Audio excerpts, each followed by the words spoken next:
Well, good afternoon, everybody. Um, Hope everybody's Good had afternoon. a good new year to start. And we're going to talk today, our first town hall of 2025.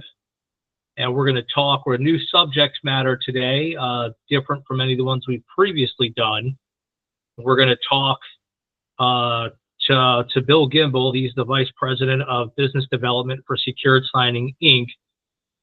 Secured Signing, Inc. is one of our authorized remote online notary vendors, or you might hear them referred to as RON vendors by us some of the time. And we're going to talk today, or I say he's going to talk today about different factors that one should really consider when choosing a RON vendor for remote notarial acts here as a Maryland notary. And as always, this town hall is being conducted for informational purposes only. It's not intended to be legal advice. Nothing in here is legal advice.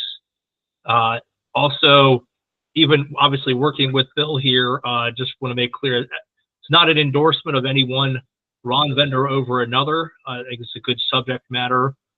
Bill's talked on this before for other states, and I think it's good for folks that are remote notaries to have this information to think about. So what I'm going to do here in a minute is turn it over to Bill, and just want to go over the ground rules here. Bill's going to share his screen and go through the slides like we would normally do. In terms of discussion here, we're going to present, ask you hold any questions till the end. We always, if you've been on one of these before, we take questions. If you have a question that you think about as this presentation goes on, feel free to throw it in the chat. One of our notary officers will answer it. If they're not sure how to answer it, they might hold it for the end. They might tell you to reach offline to us about it. If it's a commonly asked question, we'll read it off at the end as well. As if a couple people are asking something, everybody probably wants to know about it also. So the other thing I ask regarding that chat box is that you ask questions. Please don't answer somebody else's question unless you are myself, Bill, or a notary officer. And from the Secretary of State's office, I should say, an employee of the Secretary of State's office. Many well-intentioned folks over the years we've been doing this have been answering questions in that chat for other people, and many times it's right, but sometimes it's not. So we want to make sure that you're asking questions there, but let us answer them. Please refrain from answering somebody else's question. And so again, I want to welcome Bill Gimbel, VP of Business Development for Secured Signing. And Bill is going to take it over from here. And if you want to throw those slides up there. Okay, can you hear me, Michael? Can hear you great. Okay, let me share my screen. And please let me know if you can see my screen. Not yet. Okay, let me go into the Teams meeting and click my share icon. There we go. Entire screen, share. Okay, how about now? There, it's coming up now. There we go. Everything's working, starting the year right. Bill, I'm going to turn it over to you. Okay, thanks, guys. I appreciate this opportunity. And honestly, I will make this as agnostic as possible because our goal here is to educate notaries in the operation and selection and compliant procedure associated with remote online notarization. Just the 30-second overview about myself. I've been involved in RON since did my first transaction in July of 2013. Worked with the attorney Tim Reiniger, promulgate the rules associated with the Virginia law, which passed in 2012, which then set as a sole state for 7 years until Montana actually picked it up. Then, of course, COVID blew up the population on that. Architect on 2 other platforms and consult to most notary societies. So to quote the Helen Reddy phrase out of I Am Woman, it's the wisdom born of pain. And trust me, it's been a journey. Okay, so let's get on with the show, as they say. First, it's very important, of course, that you select an approved platform that is compliant. And it is the responsibility of the notary to conduct, prepare, and deliver an electronically notarized document securely, safely, and in a compliant fashion. And of course, make sure your platform is the platform that you select is approved with your Secretary of State. I believe there's 33 of the 42 platforms that are out there that are approved. Back when we first started, there were only three, three platforms. So it's grown quite a bit.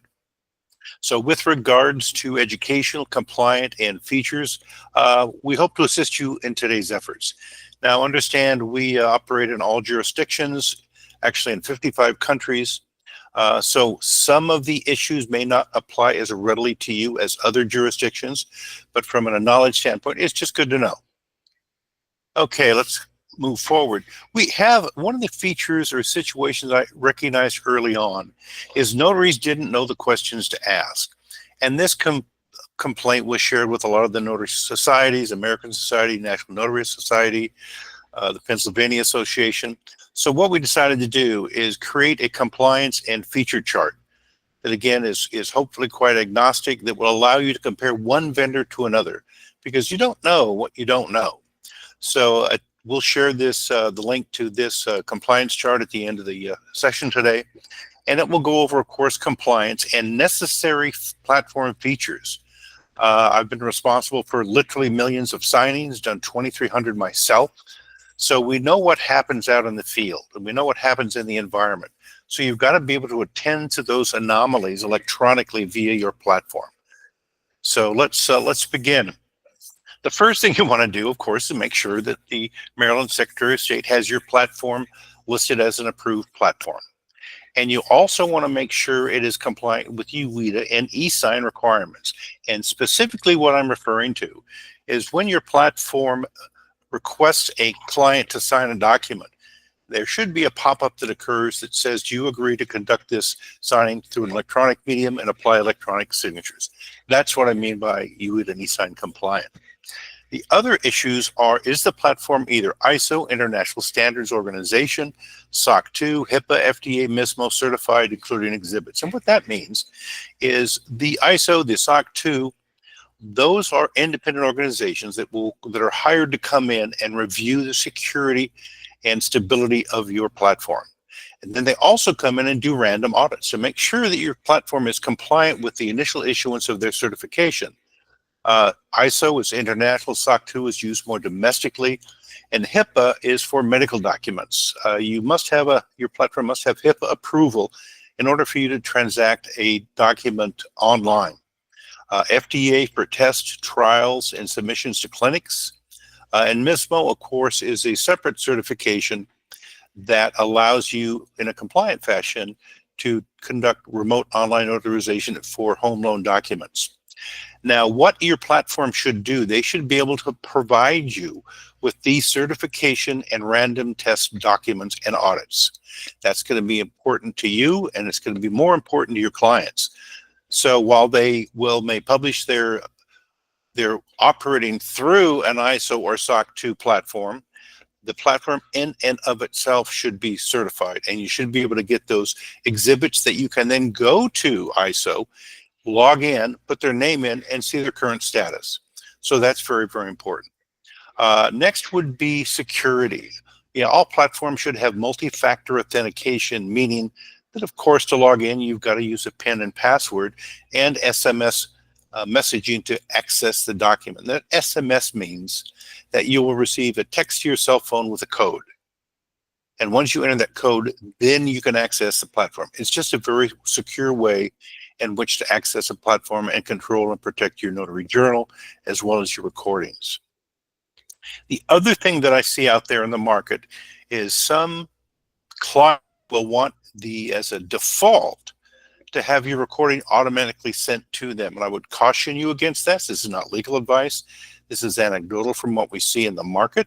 But remember, your journal is under your exclusive control. So anyone that wants a copy of your journal entry must make including the recording, must make a legitimate request. And Michael, if Marilyn has something different, please don't feel remiss at all about jumping in and correcting me. Sure thing, will do. Okay, now this is also a very important feature number 5, and probably the most overlooked, is your journal requirements is that the notarial event must be recorded. Okay, and that's you acknowledging the basic introductory speech with regards to capacity, willingness, intent, recording capability, and jurisdictional requirements. Now, when you're conducting a signing, you're watching that person sign the document. That's the job of a notary. You're watching them sign the document. Now, in the recording, many jurisdictions and many clients do not want that private information contained within your journal. So if the platform should have the ability for you, of course, to see everything going on in a simultaneous live view, but not necessarily record the document itself, but the window frame showing both the signer and yourself. And then obviously there is the audio there. So that's an important consideration. Do you want to house a loan document in your archive for 10 years? So that's an important consideration. Does the platform allow you to record the entire screen and windows, or just the windows? That's an election you'll need to make based on your jurisdictional rules and based on your client specifications. Simultaneous view. What that means is that the signer and the notary must be operating off the same screen at the same view at the same time. Now, where that comes into play is when you elect to have your client share the screen. Now, the act of them actively sharing their screen puts a data point in your audit log, annotating that both the signer and the notary are viewing simultaneously the same view of the document. The other condition across all states is that the completed document must be tamper sealed, meaning that any subsequent changes to the document after its execution can be identified.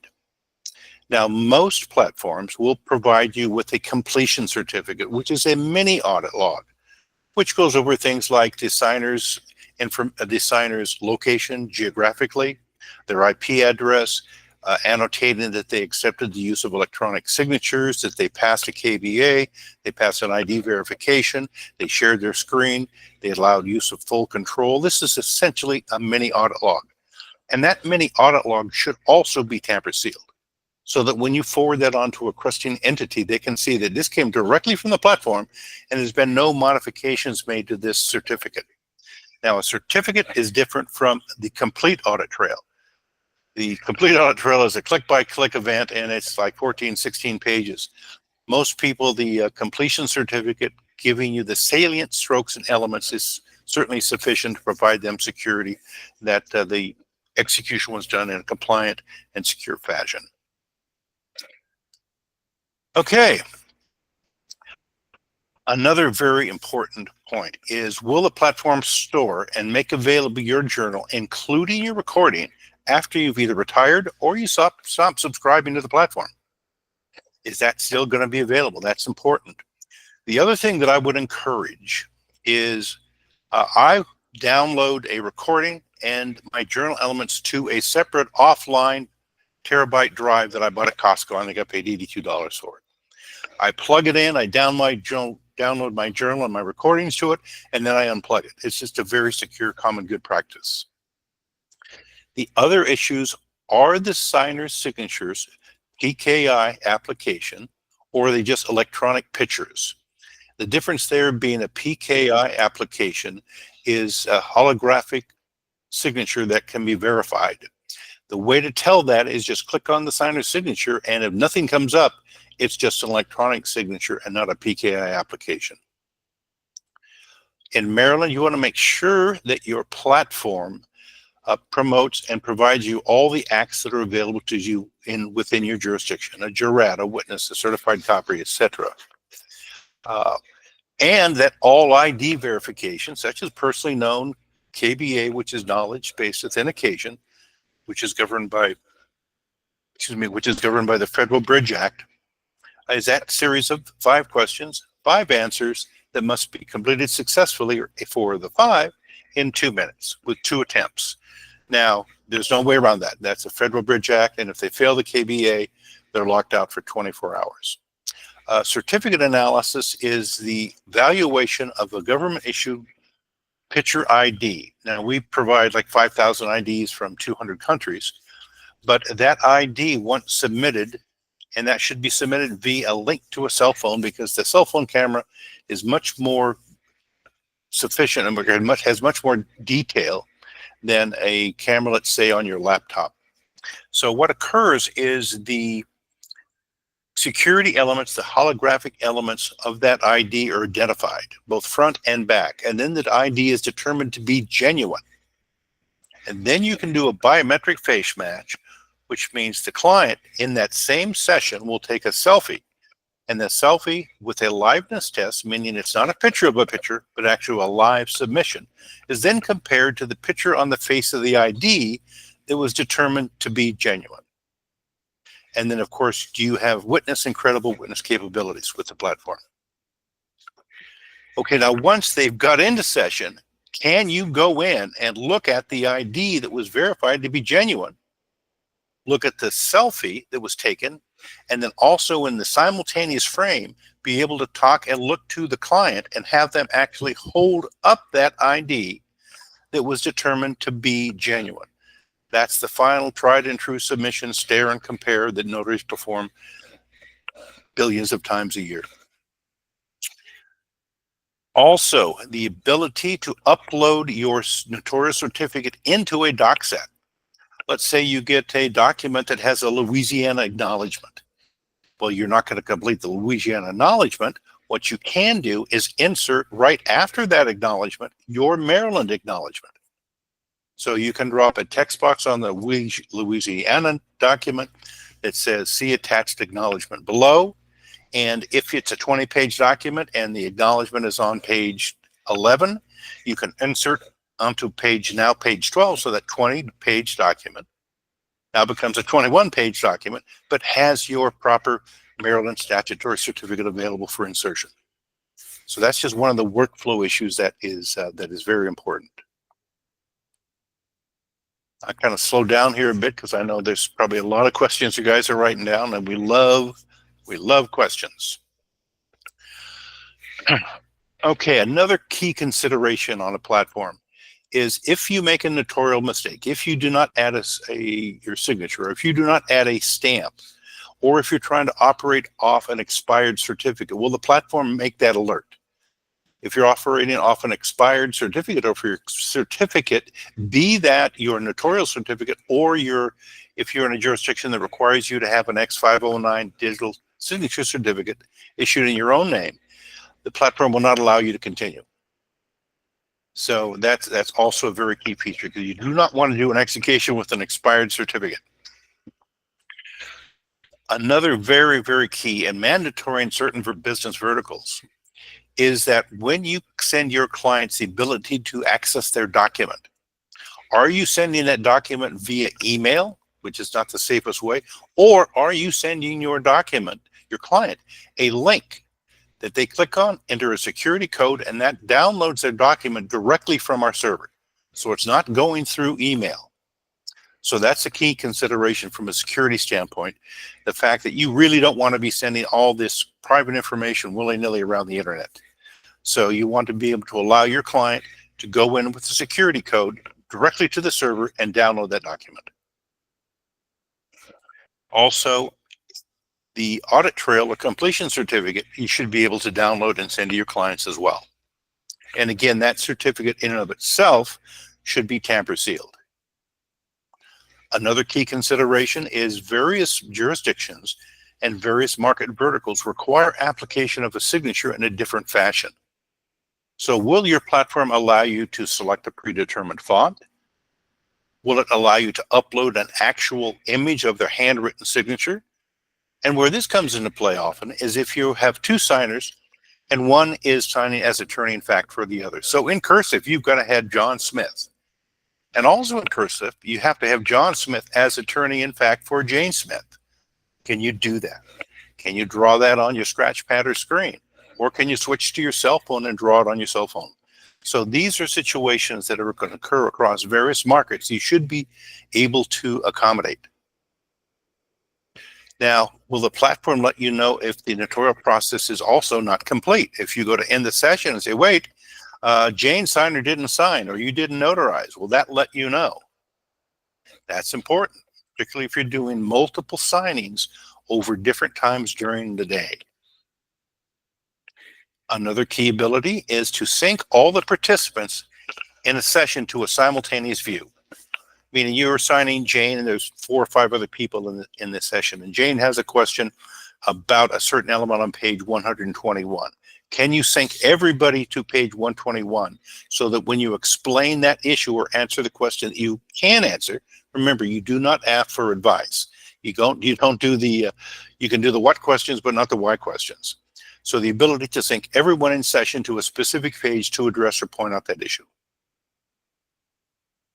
Another very key when you're selecting a platform is, do they have, or do you have the ability to go to an independent third party and see what their uptime is? Okay, how long have they been down over the last year?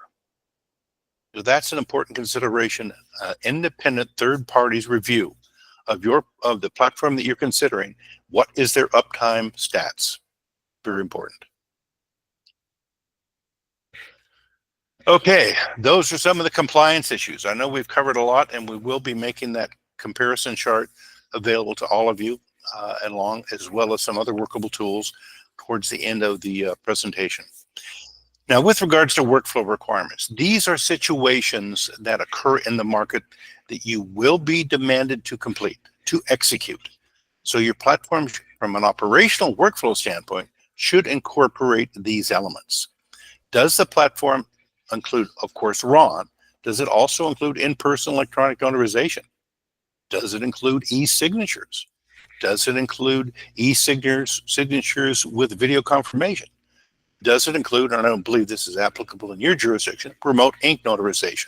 In other words, does your platform offer all the e-signature, e-notarization permutations that are available out there in the market?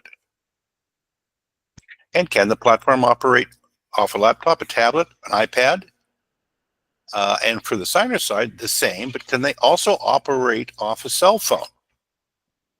So that's a key feature. And also another key feature, and you will run into this, is you're working with the signer and they're on their computer and their internet goes down. Can you switch immediately to their cell phone, or can they switch immediately to their cell phone and continue the session? So that's one of the liabilities that we have with internet connection. It can go out. So how do you accommodate that? Or if your client, we had it happen the other day, Mr. and Mrs. were signing. The notary logged in. Mrs. informed the notary that Mr. had to go to work early, and can you conduct his signing at 12 o'clock? Fine. You make that accommodation, you reschedule him for later that day. 5 minutes after the session is supposed to start, he's not there. Through the platform, you can send him a text message or an email. John, are we still on for this? Nobody shows up. You call him and he says, hey, I'm here at work at the university, but I can't log in. Well, of course not. He's behind a firewall that disallows what's called an AV handshake. So the notary say, hey, just switch over to your cell phone and we'll get it done. So that's going to be a key element. The other element that really must be there is if you have a large document, 50, 60, 70, 120 pages, and they may have 80 to 100 different elements that you must drag and drop onto that document. You think you might miss one? You have to have the ability to add a missing signature, a missing text box, a missing date box, drag it onto the document so that the signer could then sign that document for maybe an element you missed.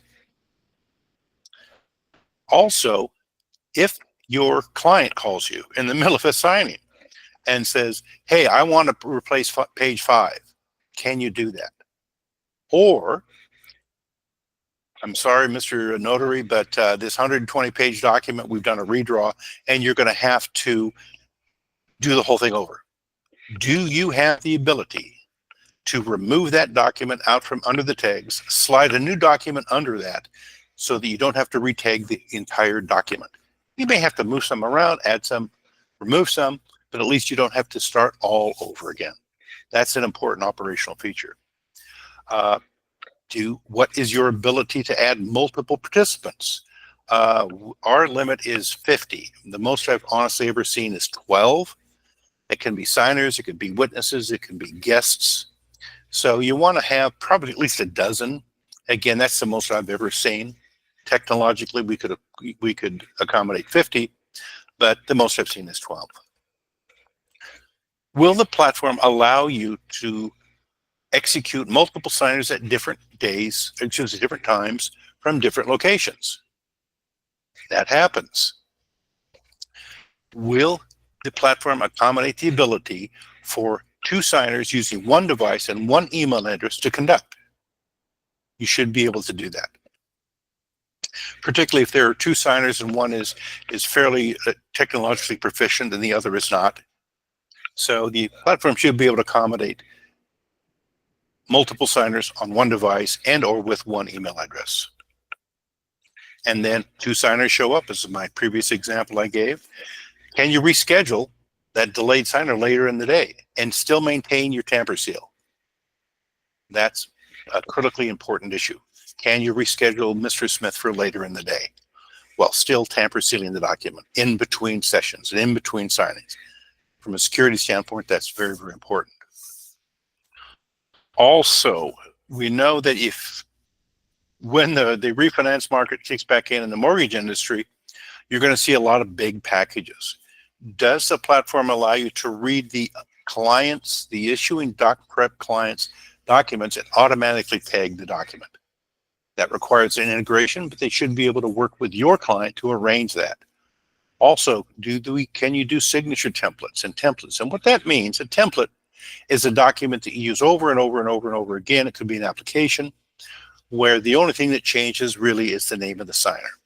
Can you create a template so all you have to do is enter the name of the signer, click prep, and it's all done for you? That really is a great time saver. If you have a client that is Spanish speaking, can the platform deliver the invite and all instructional pop-ups during the session in Spanish? We have a lot of Spanish speaking notaries that really love this feature. During the middle of a session, do you have the ability to capture or upload a document or exhibit? Let's say you have your client has sent them a release report or a homeowners association report that they have to sign, scan, and to their computer and then upload during the middle of the session. Can you do that? Also, let's say your client says, I want proof of residency, meaning the client is going to have to hold up let's say an electric bill which shows their name and their address as the same as the subject property address. Can they hold that up to the screen and you capture that so that you can then send that on to your client, in addition to it being not necessarily in the recording, because remember, if it's private information, you may not want to have that there. From a financial standpoint, does the platform allow you to have multiple notaries in your account? They're all separate accounts with separate journals, separate logins. But from a financial standpoint, maybe you want to share the expense across 3 or 4 of your partner notaries. That's a great way to maximize your financial efficiency and also be able to have the ability to not turn down appointments because you're on vacation. Can you do that? Can you accommodate that? Will the platform allow you to brand it so your clients look at it as being your platform? Now, this includes outbound emails. If you own your own domain, and I don't mean at gmail.com, but at abcmobilenotary.com, so that all the communication that comes out from the platform comes out under your email address. It's a great way of protecting and building your business and also allow you to remain consistent with regard to the communication between you and your client. Do you have live weekly trainings? Do you have a help desk that's manned at least 14 to 16 hours a day? And do you have phone support? That's also very critical. And do you have a library of training and certification of marketing services? How do I do this certain unusual thing? How do I sign, as I explained earlier, John Smith and John Smith as attorney, in fact, for Jane Smith? How do I do that? Is there a video that shows me how to do that? Is there a certification on your platform that allows me to be acknowledged as being proficient? as having performed in an excellent fashion over a course of X number of signings. Is that available? And also marketing your services. Now, an interesting sub fact is we all know that there's like 1 billion notarizations occur across the United States every year. And I want you in your mind to think what percentage of that billion occurs in the financial services mortgage market. And at the end, when we take some questions, Michael, I'd like people to shout out or put in the chat what they think that percentage is. It'll be interesting. And also, will the platform staff assist you in presentations? If you have a big client and you say, well, I'm a little nervous about this, can you guys help me with this and set up a Zoom call or a Teams call so that we can entertain this client in a professional and a knowledgeable fashion? Will they allow you to do that? Okay, and now we get the end of this. Hopefully we have a lot of questions. Michael, I told you I'd keep you to 20, 30 minutes, and I think I've hit that mark. Spot on. Spot on. So a couple of things that are available to you guys right now is if you want that comparison chart, just send an email to helpdesk@securedsigning.com. Right now on our Notary University, you don't have to be a subscriber. We have probably 50 videos on what to expect, how to do this, how to do that, what to look for, how to build your business. Those are available to you guys right now. You don't have to have a subscription. We also do live demonstrations and Q&A sessions every Wednesday at 3 o'clock East Coast time. So you can log in and find out, hey, Bill, I've got this question about this or that. It'll look good on paper, but show me how it really works. So we go through an actual workflow process. Okay. Well, Michael, take it away. Hey, well, great presentation. Tons of information there, folks. The first question somebody usually asks at the end of this is, can I see this again? Yes. This is recorded. It'll get posted on the Secretary of State's notary page on our website. The link I threw in the chat closer to the beginning of Bill's presentation. So if anybody needs a link to the main notary page, it's right there. Take an extra look at the contact page here. A lot of information available from Secured Signing and Bill. And just before we get into Q&A and a couple other things, first I want to thank Bill for taking some time out of his day to talk to Maryland notaries about the different things that we should be looking for and considering when we're choosing a RON vendor here in Maryland. I really appreciate your time. There wasn't really a ton of information, questions in terms of the chat box. I'll throw out a couple little things. You were on a roll, Bill. I did not want to interrupt. Maryland doesn't have biometrics per se in the law. It's KVA. Credential analysis. Obviously, you're comparing picture as well, like always done. Remote ink is a thing in Maryland now.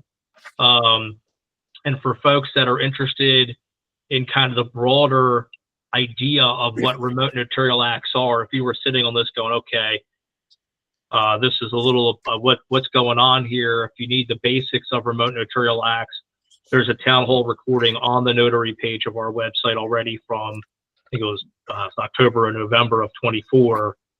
And so take a look at that. It covers the basics. And so there's all kinds of great info. Recording will be posted.